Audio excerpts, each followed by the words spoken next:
മലേഷ്യയുമായി നിർണായക 10 കരാറുകളിൽ ഒപ്പുവെച്ച് ഇന്ത്യ. ഭീകരതയ്ക്കെതിരെ യോജിച്ച് പ്രവർത്തിക്കുമെന്ന് പ്രധാനമന്ത്രി നരേന്ദ്രമോദിയും മലേഷ്യൻ പ്രധാനമന്ത്രിയും. ഫ്രാൻസിൽ നിന്ന് 114 റഫാൽ വിമാനങ്ങൾ വാങ്ങാനുള്ള കരാറിന് ഇന്ത്യ ഉടൻ അംഗീകാരം നൽകും. ഫ്രഞ്ച് പ്രസിഡന്റ് ഇമാനുവൽ മാക്രോണിന്റെ ഇന്ത്യ സന്ദർശനത്തിന് മുമ്പ് ഒപ്പുവെക്കും.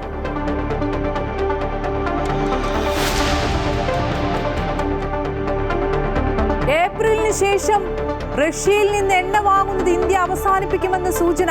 ഇന്ത്യൻ എണ്ണ കമ്പനികൾ റഷ്യയ്ക്ക് പുതിയ ഓർഡറുകൾ നൽകിയേക്കില്ല. ഇന്ത്യ അമേരിക്ക വ്യാപാര കരാറിൽ പ്രതിഷേധം ശക്തമാക്കാൻ പ്രതിപക്ഷം. പാർലമെന്റ് നാളെയും പ്രക്ഷുബ്ധമായേക്കും.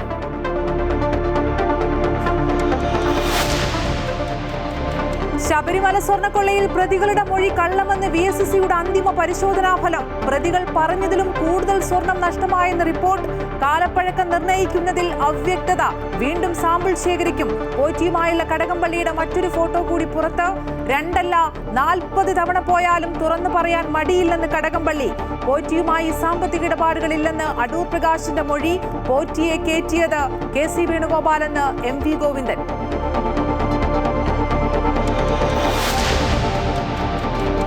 നെടുംപറമ്പിൽ ഫിനാൻസുമായുള്ള കേസിൽ MP ആന്റോ ആന്റണിയെ ചോദ്യം ചെയ്യാൻ ED.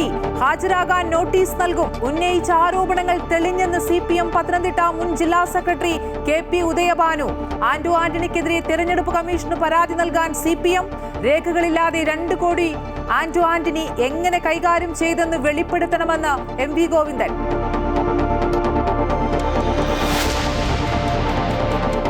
ക്രൈസ്തവരുടെ പിന്നാക്കാവസ്ഥ പരിഹരിക്കാൻ സമർപ്പിച്ച ജസ്റ്റിസ് JB കോശി റിപ്പോർട്ട് നടപ്പാക്കണമെന്ന് മാരമൺ കൺവെൻഷനിൽ മാർത്തോമാ സഭ അധ്യക്ഷൻ. വർഗീയ മഹാമാരിയിൽ നിന്ന് രാജ്യത്തെ രക്ഷിക്കണമെന്നും ഡോക്ടർ തിയോഡോഷ്യസ് മാർത്തോമാ മെത്രാപ്പൊലീത്ത. കമ്മീഷൻ റിപ്പോർട്ടിലെ കുറേ കാര്യങ്ങൾ നടപ്പാക്കിയെന്നും ബാക്കിയുള്ളവ ഉടൻ നടപ്പാക്കുമെന്നും മന്ത്രി P രാജീവ്. പെരുന്നാൾ ആഘോഷങ്ങൾക്ക് 3 ദിവസത്തെ ഔദ്യോഗിക അവധി അനുവദിക്കണമെന്ന് സമസ്താം 100ാം വാർഷിക സമ്മേളനത്തിൽ പ്രമേയം. വർഗീയതയ്ക്കും മതരാഷ്ട്രവാദത്തിനുമെതിരെ ഒരുമിച്ച് നീങ്ങണമെന്ന് മുഖ്യമന്ത്രി.